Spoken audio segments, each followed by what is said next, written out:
And I don't know, whatever. I'm bored. I'm gonna talk to YouTube. So I also keep thinking about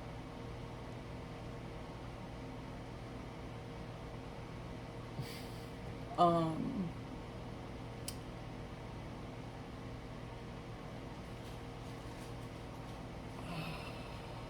I literally just forgot exactly what I wanted to say, but I bet you once I turn the video off and close the phone, I'm gonna remember, but I don't want to do that. Okay. Oh, yeah. So, I used to be on MySpace a lot, and every weekend I would try to never use it because it's like weekends are for parties, not MySpace. And it was like this weird, like, cosmopolitan persona I had going on in my head as a 17, 16, 15 year old, 18-year old, where if you tried, it would look obvious or something. So on the weekends, as a teenager, when MySpace existed, I would avoid using MySpace, even if I wasn't out, just so that it looked like I was, so that I would seem cool and not like a loser that's home on a Saturday night. But I kind of grew out of that, and I was also drinking a lot at that time. And I met my current husband, Kevin, at the end of 2007 on MySpace. And we started talking about Incubus, and I was like, oh my god, I love Incubus. And he was like, yeah, me too, whatever. And we started talking or whatever. And I eventually stopped doing all my weekend party stuff, stopped socializing as much as I did. I started working like 3 jobs and going to school full time at a community college.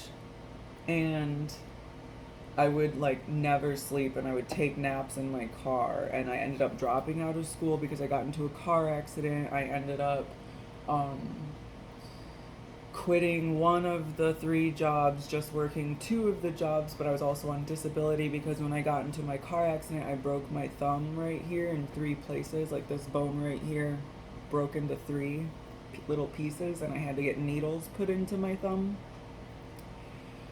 Oh, actually, it was this one. It was my right hand. I don't know. It was in 2008. No, 2009.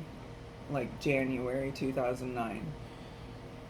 So it was a long time ago. But yeah, it was my right hand because I remember I couldn't draw or write, and I was super frustrated. But I broke this bone right here into 3 tiny pieces.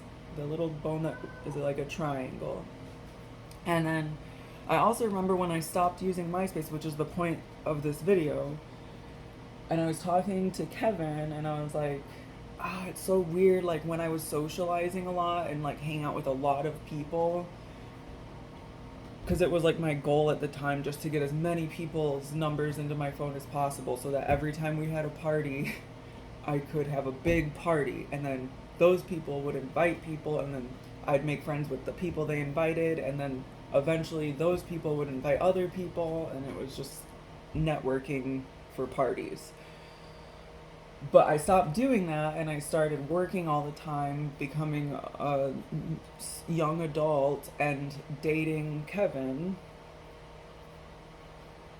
And I remember having this conversation with him that after we stopped socializing so much, it was like I kind of forgot how to do it. Like there would be phrases people would use, like little mannerisms and social cues that people would use that I just kind of stopped picking up on or putting out into the world just because I wasn't doing it anymore or around those people anymore. So I've noticed, like, when you're around a lot of people, say if you're around people and they always do this all the time, you might start just randomly doing that without thinking about it. So it's like little catchphrases like, hey bro, or hey bra, or dude, like stuff like that, but like more in depth with the mannerisms and stuff. And it's like when you stop socializing with groups of people that all kind of do these things, you just don't really do that anymore, because it's like this mimic effect that humans have where you see something and then do it, like see and say. I don't know. And that was the whole point, so I'm gonna end the video.